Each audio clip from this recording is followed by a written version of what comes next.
August 15th నాడు ఆయన ఒక స్టేట్మెంట్ విడుదల చేసిండు, oral statement as well has written statement. ఏమనంటే, మేము సిద్ధంగా ఉన్నాము బయటికి రావడానికి, కొన్నాళ్ళ పాటు మేము పూర్తిగా యుద్ధాన్ని ఆపదలుచుకున్నాము.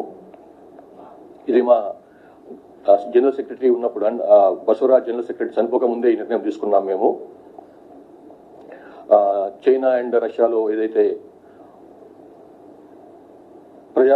ప్రజా పోరాట పంథాను వాళ్ళు అవలంబించినారో అది ఇక్కడ సక్సెస్ కాలేదు.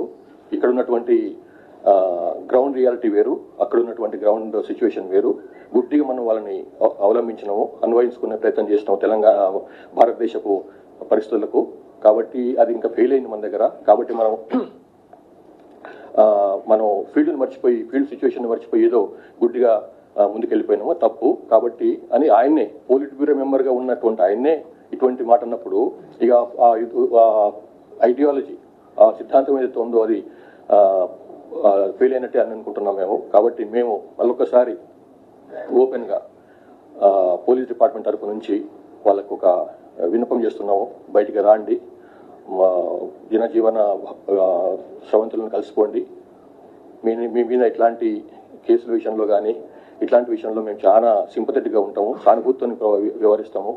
పోలీసుల నుంచి సోకాళ్ళు ఏదైతే మీరు భయపడుతుంటారో వేధిస్తారు అని చెప్పి అట్లాంటి వేధింపులు ఏమి ఉండవు. మీరు ఏమాత్రం సంశయం లేకుండా నిర్భయంగా వచ్చి బయటకు వచ్చి లొంగిపోండి. బయటకు వచ్చి ప్రభుత్వం ముందర మీ ఆత్మసమర్పణ చేయండి. మీ ఎంబడి ఉంటాం మేము. తర్వాత మేము లాస్ట్ 4-5 months నుంచి 6 months నుంచి చేస్తున్నటువంటి ప్రయత్నాల వల్లనే చాలా మంది బయటకు వచ్చినారు పార్టీ నుంచి, ఇంక్లూడింగ్ ఒక సెంట్రల్ కమిటీ మెంబర్ అయినటువంటి సుజాతక్క కూడా బయటకు వచ్చేసి ఆమె ప్రభుత్వం ముందర ఆత్మసమర్పణ చేసుకున్నారు. వారు హాయిగా వాళ్ళ ట్రీట్మెంట్ కూడా పొందుతుందామే. మేము కూడా వారికి సహకరిస్తున్నాము ట్రీట్మెంట్ పొందడంలో. కాబట్టి ఛత్తీస్గఢ్ వాళ్ళైనా కూడా బయటకు వచ్చింది, పోలీసు తెలంగాణకు వచ్చి తెలంగాణ ఆఫీసుల ముందు వచ్చి వాళ్ళు పార్టీని వదిలేసినారు. కాబట్టి మేము కూడా మళ్ళొకసారి మీకు అప్పీల్ చేసేది ఏంటంటే, బయటకు రాండి. We are here to help you, we are here to welcome you. Thank you. చేసిన స్టేట్మెంట్ ను వాళ్ళ పార్టీ అతను దాన్ని ఖండిస్తూ అది వ్యక్తిగతం అని చెప్పారు కదా సార్.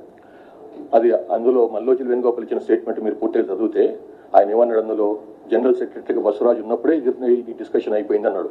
అంటే బసవరాజు ఉట్టిగా ఏదో డిస్కషన్ ఉట్టి చేయడు కదా ఆయన. వాళ్ళ సీసీలో సెంట్రల్ కమిటీలో డిస్కషన్ అయిన తర్వాతనే దానికి అనుగుణంగానే ఆయన స్టేట్మెంట్ ఇచ్చిన అనుకుంటున్నాం మేము.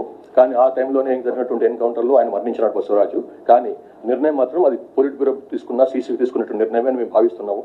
కాబట్టి తర్వాత దానికి మళ్ళీ ఈయన ఎవరైతే జగన్ ఇచ్చినటువంటి స్టేట్మెంట్, వేణుగోపాల్ ఇచ్చిన స్టేట్మెంట్ ఖండిస్తూ జగన్ స్టేట్మెంట్ ఇచ్చిండో ఆ స్టేట్మెంట్ కూడా ఖండించుకుంటూ మళ్ళీ వేణుగోపాల్ కొత్త స్టేట్మెంట్ రిలీజ్ చేసిండు. మీరు చూసి ఉండాలి అది.